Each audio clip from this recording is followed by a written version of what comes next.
अस्सलाम वालेकुम स्टूडेंट्स। आज का हमारा टॉपिक है जो वर्कशीट की बेसिक्स है, हम उनको डील करेंगे, उनके बारे में डिस्कस करेंगे कि बेसिक्स असल में होती क्या हैं। तो बेसिक्स में तीन चीज़ें कवर होती हैं। सबसे पहली चीज़ जो है लेबल। लेबल क्या होता है? आपका सिंपल टेक्स्ट, जिस तरह ये ABCD अल्फ़ाबेट्स की सूरत में लेबल किया गया है एक कॉलम को। D क्या है? एक कॉलम है।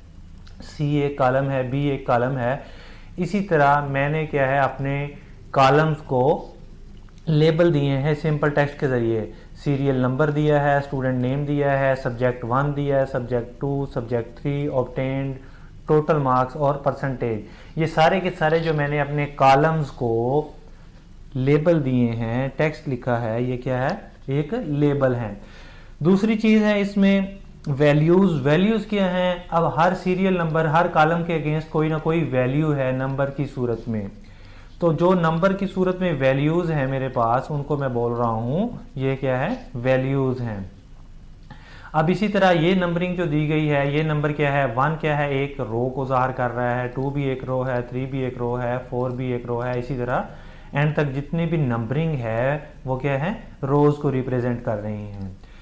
तो अब तीसरी चीज़ क्या है वर्कशीट की बेसिक में? वो है फार्मूला। फार्मूला हम किस लिए लगाते हैं? किसी भी चीज़ को कैलकुलेट करने के लिए, कैलकुलेशन, एडिशन करने के लिए, सब्ट्रैक्शन, मल्टीप्लिकेशन, डिवीजन, या किसी और एवरेज के लिए, मिनिमम वैल्यू के लिए, मैक्सिमम वैल्यू के लिए, मीडियन के लिए, परसेंटेज निकालने के लिए। कुछ भी हमने फंक्शन परफॉर्म करना है, कुछ भी हमने उस टेबल से, उस शीट से वैल्यू निकालनी है, उसको समराइज करना है, तो हम क्या करेंगे? उस पर फार्मूला इंप्लीमेंट करेंगे। अब फार्मूला इंप्लीमेंट करने से पहले हम दो चीज़ें देखते हैं कि सेल रेफरेंस क्या होता है और सेल रेंज क्या होती है।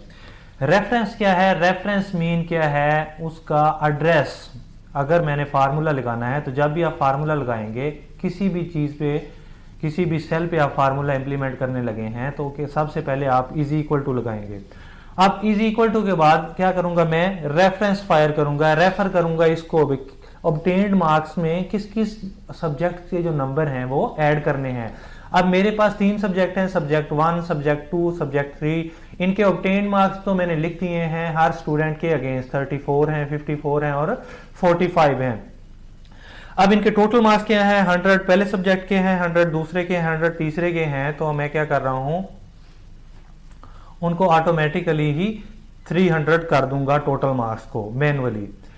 अब रेफरेंस मैंने रेफर करना है उनको, सेल को इज इक्वल टू लगाया फार्मूला में। अब रेफर कर रहा हूं, मेरे पास क्या क्या चीज है? C2 से स्टार्ट होकर ये C कॉलम और ये 3, C3 से स्टार्ट होकर E3 तक, C3 से स्टार्ट होकर E3 तक मैंने सबको कैलकुलेट करना है, ऐड करना है।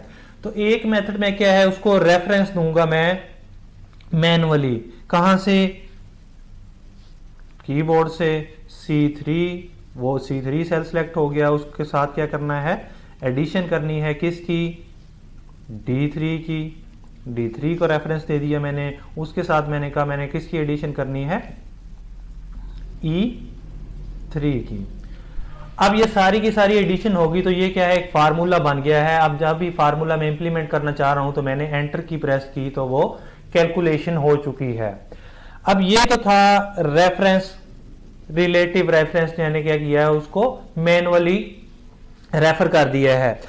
अगर मैं उसको एब्सोल्यूट रेफरेंस करना चाह रहा हूं तो एब्सोल्यूट रेफरेंस में क्या होगा? एक ही वैल्यू को मैं बार बार फेच करना चाह रहा हूं एक ही सेल से। उसकी एग्जांपल हम दूसरी शीट में देखते हैं, लेकिन उससे पहले हम देख लें कि उसकी रेंज क्या होगी। अगर ये तो मैंने मैनुअली किया, अगर मैं उसको समराइज करना चाह रहा हूं रेंज की सूरत में, तो अब रेंज क्या होगी? अब मैंने उसी सेल को सिलेक्ट किया। अब उस सेल के अगेंस्ट क्या है? मैंने एक फंक्शन जो है, बना बनाया फंक्शन जो है वो इंप्लीमेंट करना चाह रहा हूं। किस चीज का? सम का। अब सम मैं किस चीज को करना चाह रहा हूं? तो उसने ऑटोमेटिकली जो उसका प्रीवियस वैल्यू थी उसको सम करना चाह रहा है, लेकिन मैं उसको रेंज बताऊंगा कि कहां से लेकर कहां तक मैंने वैल्यूज को ऐड करवाना है। तो अब मैंने उसकी जो रेंज थी वो सिलेक्ट की है कि जो रेंज है वो C4 से लेकर E4 तक है। तो किसी भी सूरत में अगर हमने रेंज के जरिए रेंज रेफर करनी है तो उसी तरह उसको नेम लिखेंगे उस सेल का नेम लिख के उसके बाद कॉलन लगाएंगे, कॉलन लगा के जिस रेंज तक हमने जिस तक सेल तक हमने एंड करना है उस सेल तक एंड करके उस फंक्शन को क्लोज कर देंगे। तो अब ये क्या है, रेंज की सूरत में अब मैंने उसको रेंज ले ली है, प्रीवियस मैंने क्या किया था उसको रेफर किया था बाय नेम। अब रेंज की सूरत में क्या है, उसी तरह वो कैलकुलेट कर रहा होगा। अब दोनों सूरतों में उसने जो भी वैल्यूज थी उसको कैलकुलेट कर लिया है। यहाँ पे चूंकि टोटल मेरे पास 300 हैं, 3 सब्जेक्ट्स हैं, तो मैं सारे के सारे जो सब्जेक्ट हैं उनके मार्क्स 300 ऐड कर लूंगा।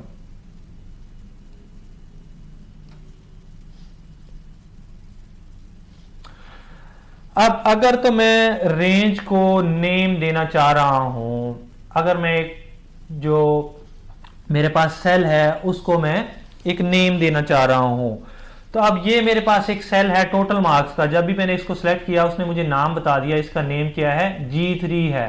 तो अगर मैं इस सेल को नेम देना चाह रहा हूं तो अब नेम क्या है, उसको मैं नेम असाइन कर दूंगा कि G3 नहीं है। जब भी मैं इस सेल को सिलेक्ट करूंगा तो मेरे पास कोई ना कोई नेम आ जाएगा। तो अब मेरे पास ये जो सेल है वो टोटल मार्क्स है और ये वाला सेल जो है अभी वो क्या है, रिप्रेजेंट कर रहा है F3 को, F3 को रिप्रेजेंट कर रहा है और उसमें फार्मूला ऐड किया है।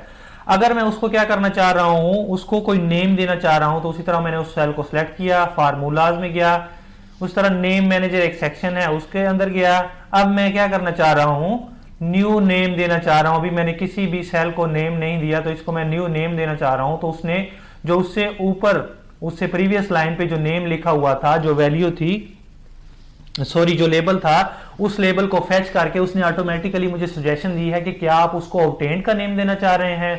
तो मैं कह रहा हूं जी हाँ, मैं उसको ऑब्टेंड का नेम देना चाह रहा हूं। अब क्या है, वो सेल का जो नेम था $F और $3 से उसने उसको क्या कर दिया है, उसको एब्सोल्यूट रेफरेंस के जरिए उसको फेच कर लिया है। अब मैंने क्या किया, उसको नेम दे दिया है। अब उस सेल का नेम क्या हो गया है, ऑब्टेंड हो गया है। अब अगर मैं किसी और सेल को नेम देना चाह रहा हूं तो अब क्या है, ये सेल मेरे पास F4 है, उससे प्रीवियस जो था मैंने उसको F3 को चेंज कर दिया तो उसका नेम क्या आ गया, ऑब्टेंड नेम आ गया। अभी ये 300 है, 300 जो है उसका सेल का नेम है G और 3। अब G3 नेम है तो उसको मैं उसी तरह नेम देना चाह रहा हूं, तो उसी तरह फार्मूला में नेम मैनेजर पे गया। अब प्रीवियस जितने भी बने होंगे नेम जो मैंने असाइन कर दिए हैं सेल को, वो सारे के सारे नेम मेरे पास शो हो रहे हैं। अब मैं न्यू नेम असाइन करना चाह रहा हूं, इसको एडिट या डिलीट नहीं करना चाह रहा, तो न्यू नेम लिया मैंने। अब उसी तरह जिस तरह प्रीवियस में उसने फेच किया था प्रीवियस वाले लेबल को, इसी तरह उसने इसके जो प्रीवियस लाइन पे प्रीवियस रो पे एक लेबल था उसको फेच कर लिया है। अब उस लेबल को फेच कर लिया तो आपने देखा होगा कि अब लेबल के दरमियान इस जगह पे स्पेस थी, इस जगह पे स्पेस की जगह पे उसने अंडरस्कोर ऐड कर दिया है। तो इसका मतलब है जब भी हमने एक लफ्ज से या एक वर्ड से जायद लेबल का नेम रखना है तो उस सूरत में हमें स्पेस अलाउड नहीं है, अंडरस्कोर अलाउड है। तो जब भी आपने 2 या 2 से जायद वर्ड्स की सूरत में एक लेबल देना है, उसको नेम देना है किसी सेल को, तो क्या करेंगे आप, उसके दरमियान अंडरस्कोर ऐड करेंगे। तो उसी तरह वो G3 जो था उसको उसने एब्सोल्यूट रेफरेंस के जरिए फेच कर लिया है। मैंने ओके प्रेस किया तो वही उसका नेम जो था वो ऐड हो चुका है। अब उसको देखते हैं, उसको सिलेक्ट किया तो वही नेम जो था उसके साथ ऐड हो चुका है। अब इसके नीचे अगर देखा जाए, ये तो था उसका नेम, मैंने उसको नेम दे दिया है। अब ये सेल जो है उसको मैंने क्या किया है, सम का फंक्शन लगाया है। अब उससे जो बिलो हैं उनको भी अगर मैं ऐड करना चाह रहा हूं तो सिंपली मैंने इसको ड्रैग एंड ड्रॉप किया, तो जितने भी फंक्शन जो थे वो जितना भी रेंज जो मैंने सेलेक्ट की थी एक फंक्शन के अगेंस्ट, वो सारी की सारी रेंज के अगेंस्ट उसने नेक्स्ट वैल्यू जो है वो ऐड की हैं। अब फॉर एग्जांपल इधर देखना चाह रहे हैं तो सम क्या है, C4 से E4 तक है। इधर क्या है, सम C5 से E5 तक है। अब क्या है, ये C है, C कॉलम है, उसमें क्या है, 5th रो है, 5th में क्या है 45 है और D5 है और E5 है। इसी तरह उसको सिलेक्ट किया तो उसने C से लेकर E5 तक मुझे रेंज जो थी वो शो करवा दी है। तो अभी एक और नेक्स्ट शीट ऐड करूंगा, उसके अंदर मैं आपको बताऊंगा कि जो एब्सोल्यूट रेफरेंसिंग होती है वो क्या होती है। इस सूरत में हमने क्या किया, उसको सिंपल रेफरेंस दिया था कि सिंपल रेफरेंस क्या है, बाय सेल रेफरेंस दिया है, एक एक सेल को सिलेक्ट किया। इस सूरत में हमने क्या किया था, इस सूरत में हमने उसको रेंज के थ्रू रेफर किया था कि रेंज क्या है, कहां से स्टार्ट हो रही है और कहां तक एंड हो रही है। अब रेफरेंस हम देखेंगे कि एक और तरह का रेफरेंस होता है एब्सोल्यूट रेफरेंस। अगर हमने एक ही सेल से बार बार वैल्यू फेच करनी है तो हम उसको किस तरह फेच करेंगे। अब वो मैं एक टेबल जो है वो एक क्रिएट करूंगा और उस टेबल के जरिए आपको बताऊंगा कि आपने अगर एब्सोल्यूट रेफरेंसिंग के जरिए वैल्यू फेच करनी है, एक सेल को बार बार यूज करना है, तो उस सूरत में आप उसको कैसे यूज कर सकते हैं। जी, तो मैंने एक शीट बनाई है जिसमें मेरे पास कुछ एम्प्लॉयज़ हैं और एम्प्लॉयज़ की क्या है 2020 में मंथली पे मैंने यहाँ पे लिख दी है। अब मैं क्या करना चाह रहा हूँ, हर एम्प्लॉय जो है उसको एनुअली इंक्रीमेंट लगाना चाह रहा हूँ। फॉर एग्जांपल मैं कह रहा हूँ मैं इंक्रीमेंट उनको लगाना चाह रहा हूँ 5% का। तो 5% का इंक्रीमेंट क्या है, या तो मैं मैनुअली 1 बाय 1 उसको अलग-अलग से फार्मूला के जरिए इंप्लीमेंट करूँगा, लेकिन यहाँ पे मकसद क्या है, आपको एब्सोल्यूट रेफरेंस जो है सेल का वो बताने का मकसद है कि आप जब भी एब्सोल्यूट रेफरेंसिंग करेंगे तो वो किस तरह होगी। मैनुअल में आपने रिलेटिव रेफरेंसिंग में सिंपली क्या किया था, किसी भी फार्मूलाज के अंदर किसी भी सेल को रेफर कर रहे थे तो उसका नेम जो था आपने मेंशन कर दिया था।